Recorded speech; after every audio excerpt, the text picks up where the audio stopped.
Mariage tardif, c'est un film très important. C'est un peu le 400 coups israélien parce que c'est le film qui a déclenché la nouvelle vague israélienne.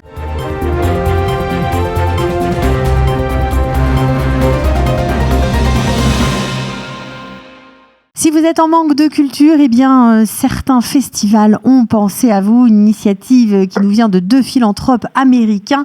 Alors, vous connaissez sûrement le Festival de Cannes, le Festival de Locarno, vous connaissez le Festival de la Mostra de Venise. Eh bien, tout le monde s'est réuni. Ils sont, entre autres, plus de 20 festivals à s'être mis ensemble pour créer We Are One Global Festival. Ça se passe sur YouTube du 29 mai au 7 juin. Et pour en parler, nous avons Avner Shavit, un critique de cinéma. Avner Shavit, bonjour. Bonjour. Ravi de vous avoir avec nous ce matin. Alors, cette initiative, c'est incroyable. Je crois que c'est une première dans l'histoire des festivals. Comment ça va se dérouler? En fait, c'est un festival en ligne sur YouTube. Okay. Donc, on peut regarder sur YouTube. C'est gratuit. C'est en ligne.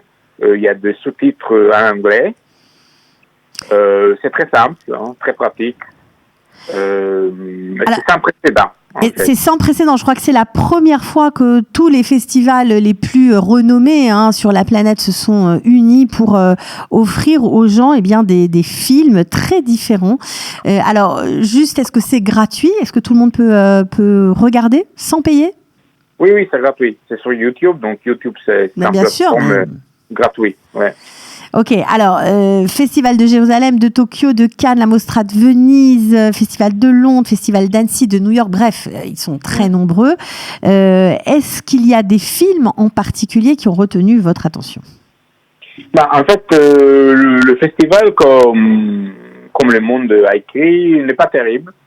Parce que c'est que le festival randonnais, c'est pas leur mien. Par exemple, le Festival de Cannes, il a contribué de courts-métrages. Okay. Pas de longs métrages, pas de première. Le Festival de Berlin, le seul long métrage qu'il a contribué, c'est un film qui date des années 70. D'accord. Donc, c'est pas terrible. Mais par contre, je pense que la meilleure programmation, je dis pas ça parce que je suis patriote ou chauvin, c'est la programmation israélienne, la programmation du Festival de Jérusalem qui est assez intéressante. Il y a un très beau film qui a été projeté sur les écrans en France à l'époque et qui s'appelle Mariage tardif. C'est la traduction française avec Lior Ashkenazi et la regrettée Ronit Elkabetz.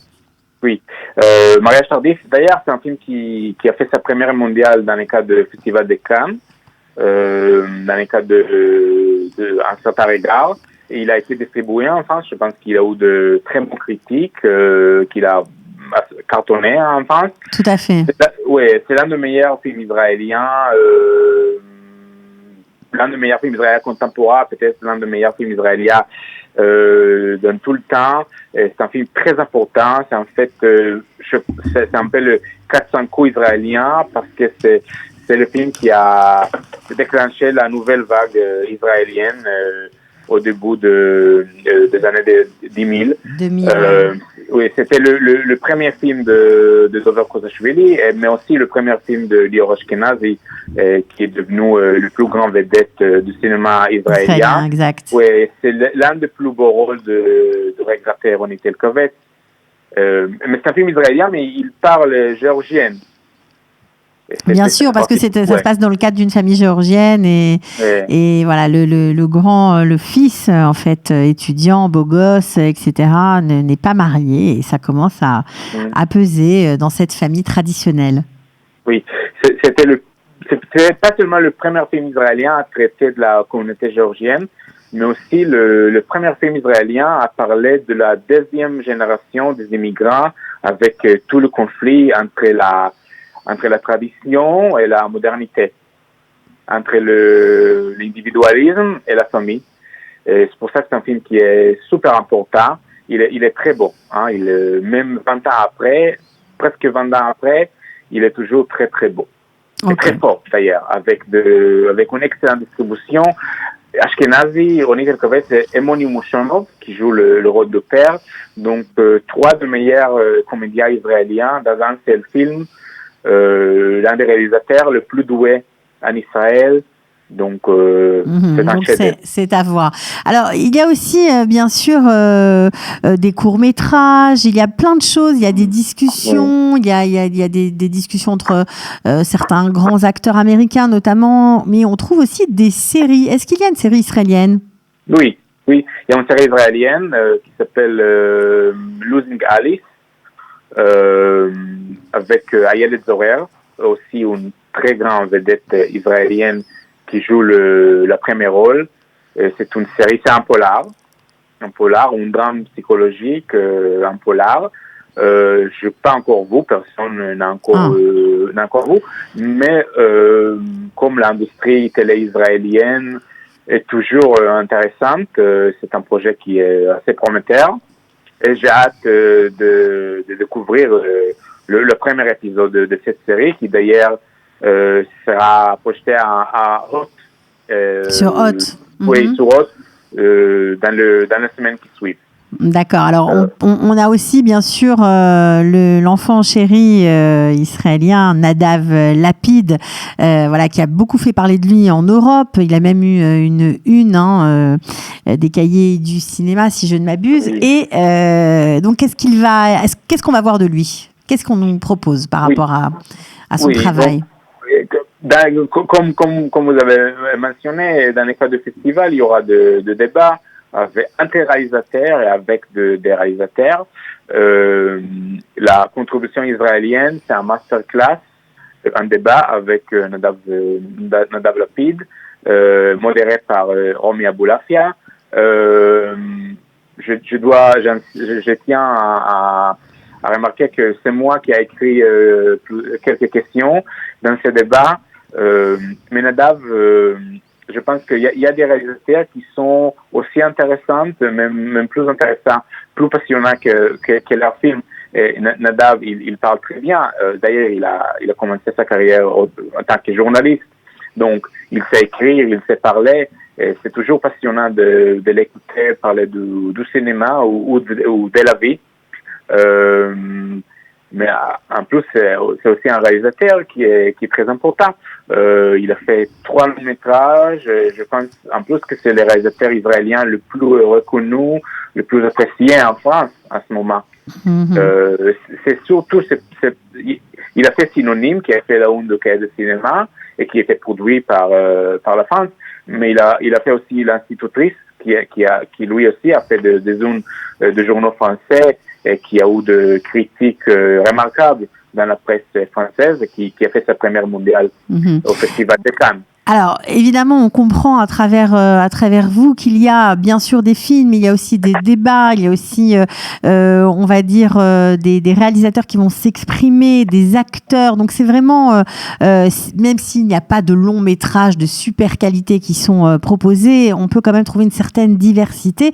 Et j'aimerais que vous nous parliez d'un film, on va dire, israélien qui s'appelle Amreka, américain, et enfin on parle de l'Amérique bien sûr et d'un Palestinien. C'est l'histoire d'une mère célibataire palestinienne et de son fils adolescent qui immigrent dans une petite ville de l'Illinois.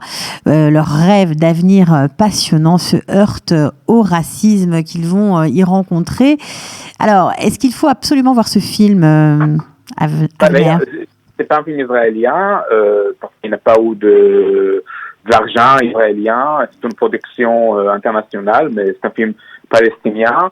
Je pense c'est important de le voir parce que on n'a pas vraiment l'occasion de voir des films palestiniens en Israël. Déjà parce que les auteurs palestiniens ils ne veulent pas que le film soit projeté dans les cadres de festivals israéliens ou dans le cinéma ou dans les cinémathèques. Donc vraiment c'est une occasion unique de voir un film palestinien chez nous, comme le festival international. Donc il n'y a pas de frontières. Pour la première fois, il n'y a pas de frontières parce que sur le petit écran, il n'y a pas de frontières. Chacun peut regarder ce qu'il veut. Il n'y a pas de boycott, il n'y a pas de BDS en ligne.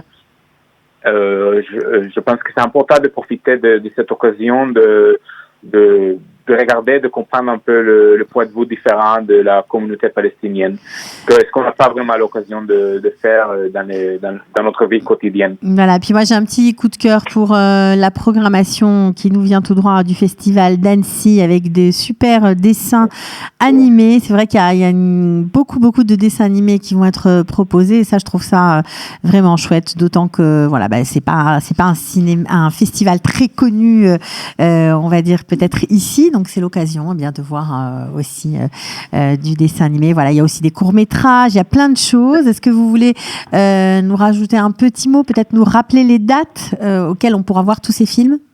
Oui, donc le festival, il a commencé le week-end. Il va durer jusqu'à le 7 juin, je pense. Il y a toute la programmation en ligne. On écrit We Are One sur Google. On a la programmation, le calendrier. Il y a des titres qui s'ajoutent peu en peu.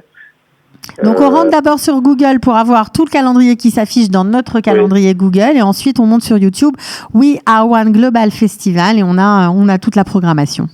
Oui, et si vous n'avez pas vu Mariage tardif, c'est vraiment l'un des films clés du cinéma israélien, donc il faut le voir. Il faut le voir, ok. Merci beaucoup en tout cas Avner et à très bientôt.